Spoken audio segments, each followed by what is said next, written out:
Hi, this is Brian Mormers talking about care of the patients with diabetes mellitus, and we're going to talk about some of the anti-diabetic meds that we can prescribe for them. This is for medical surgical nursing at the University of Sioux Falls. So some learning objectives with this is just talking about the different types of meds that are out there, looking at the mechanism of action, talk about some side effects, and then some nursing considerations that go along with them. So this is really talking about type 2 diabetics.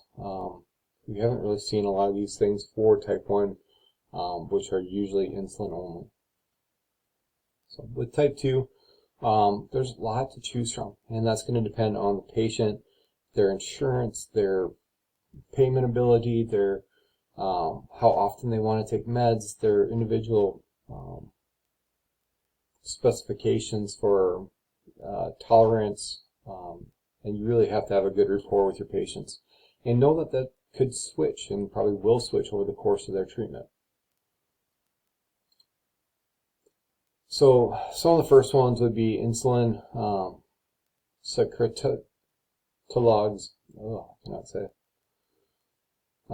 such as sulfonylureas, glucotrol, amyral.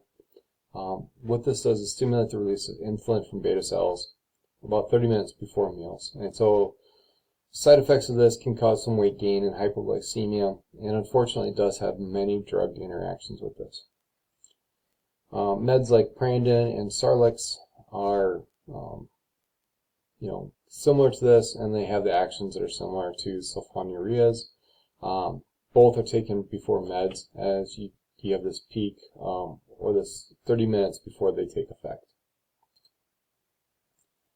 Metformin is a very common insulin sensitizer, so you decrease your liver glucose production and improves insulin receptor sensitivity with this one. Side effects: diarrhea and abdominal discomfort, and it can cause lactic acidosis and kidney problems with this. But oftentimes this is fairly safe, and you're seeing lots of people on this medication. Actos and Avandia, they improve insulin sensitivity as well, reduce liver glucose production, and improve blood lipid levels. So bad things with this: it can increase adiposity and fluid retention, so increase weight gain, increase fat.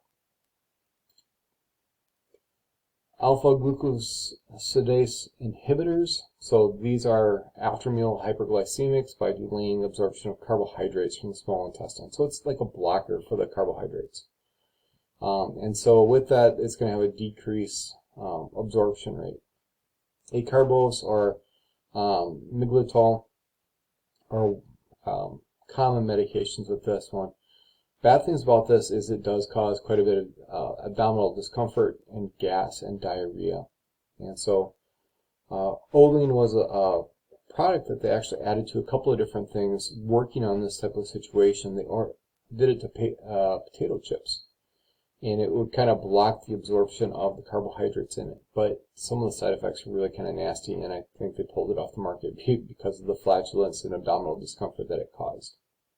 So these are generally fairly safe. They usually do not cause too great of a dip that would cause hypoglycemia, and so it's fairly safe to use this with other medications. GLP-1s, you've heard a lot about these in the news lately.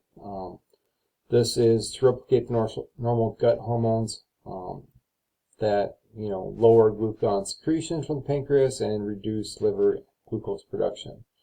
This causes delayed gastric emptying, slows the rate of nutrient absorption, and ultimately then reduces food intake, which makes patients feel full, and so then they ultimately will eat less. Trulicity, Ozempic, Byetta, and Victoza are common forms of this, often given via pens, and I'm sure you've heard of some of these. Side effects: nausea, vomiting, anorexia, and abdominal cramping or discomfort are common with these.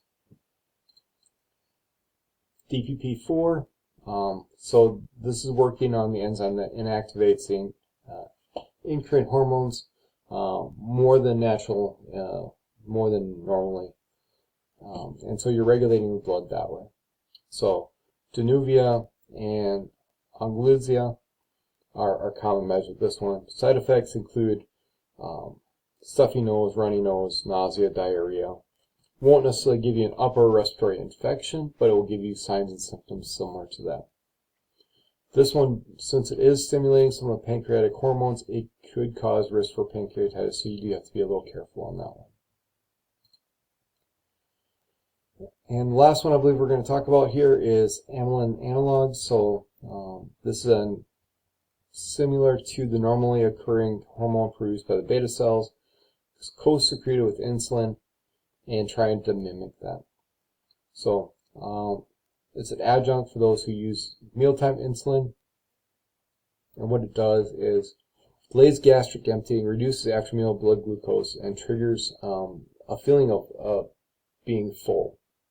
So this is a sub-Q route, and within this, side effects are nausea, vomiting, and anorexia.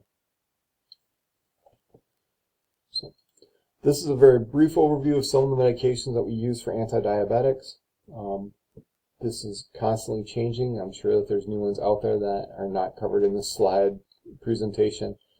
But just keep studying these and learn them as appropriate. So if you have questions on it, please feel free to contact me.